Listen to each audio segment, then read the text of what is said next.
Entre cette aspiration particulière de notre nature déchue et les vrais intérêts du Seigneur, il y a un antagonisme implacable. Être fort sous une forme ou sous une autre, dans un domaine ou dans un autre, n'importe où, n'importe comment, mais au moins être fort. Voilà le cri du cœur de l'humanité déchue. Voilà les aspirations de l'humanité déchue. Voilà ses désirs, la nécessité pour l'homme d'être affaibli, diminué, brisé, vidé, se justifie donc abondamment. À côté de cette nécessité de la faiblesse, la nécessité de la force est tout aussi réelle et tout aussi impérieuse. Fortifiez-vous, nous est-il dit. Et cette parole n'a certes pas moins de poids que les autres. Mais de quelle nature est cette force? Dans quel domaine doit-elle s'exercer? Fortifiez-vous dans le Seigneur, et par sa force toute puissante. Éphésiens 6:10. Cette force-là ne sera jamais notre possession personnelle. Elle ne fera jamais partie de nous-mêmes. Le Seigneur veillera toujours à ce qu'elle reste sous sa garde, de façon à ce que notre relation avec lui se maintienne constamment sur une base de dépendance et de foi. Nous ne pourrons jamais prendre le large avec la force du Seigneur et l'employer à notre guise comme si c'était la nôtre. Fortifiez-vous dans le Seigneur, nous est-il dit. Or, voici au fond à quoi tout se ramène. Il y a un homme en qui toute la puissance de Dieu peut habiter sans danger. Il y a un homme dans lequel la puissance divine peut demeurer dans sa plénitude sans courir aucun risque. Cet homme est dans le ciel. Cet homme n'est pas ici-bas. La puissance de Dieu ne peut pas demeurer en nous sans danger. Il fut merveilleusement soutenu jusqu'à ce qu'il devint puissant, jusqu'à ce que, quel dommage, qu'il ait fallu ici faire intervenir cette conjonction. Elle laisse entrevoir de si redoutables possibilités. Le dernier mot de l'histoire dans le cas d'Ozias, c'est que Dieu dut l'abattre. Quelle conclusion terrible d'une vie si bien commencée.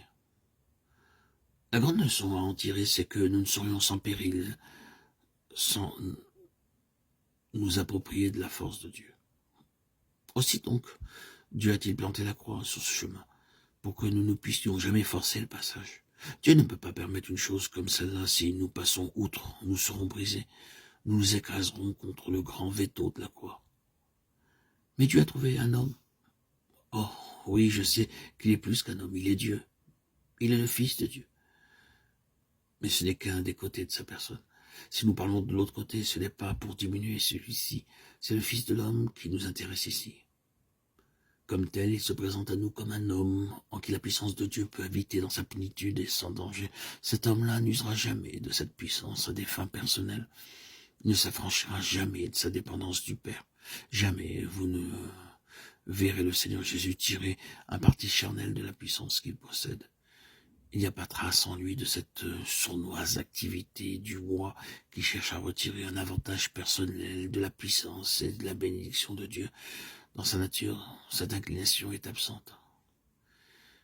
Mais pas dans la nôtre. L'homme le plus saint que la terre porte l'a en lui. Comment donc? Peut-être savoure-t-il sans bien réaliser la portée de ce sentiment, l'agréable satisfaction de voir les yeux se tourner vers lui à cause de sa sainteté ou à cause de son expérience. Oui, oui. Même dans ce domaine-là, ce penchant porte ses fruits.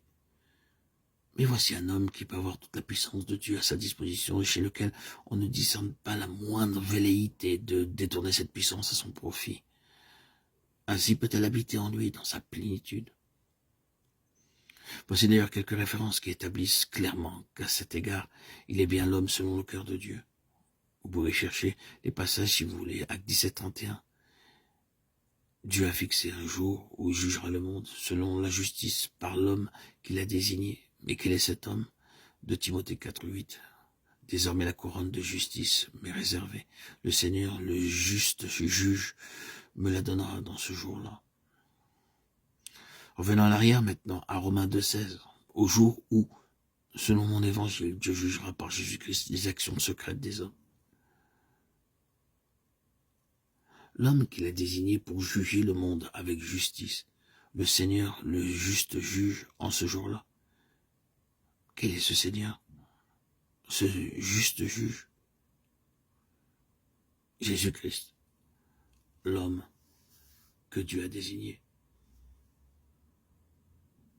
S'il vous faut d'autres témoignages, lisez en entier le chapitre 5 de l'évangile de Jean. Et il lui a donné le pouvoir de juger parce qu'il est fils de l'homme. Le voilà donc bien, l'homme sur qui repose sans aucun danger toute la puissance de Dieu. Les choses sont ainsi.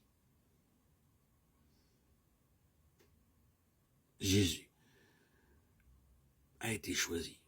Jésus est l'homme par excellence, parfait, dans sa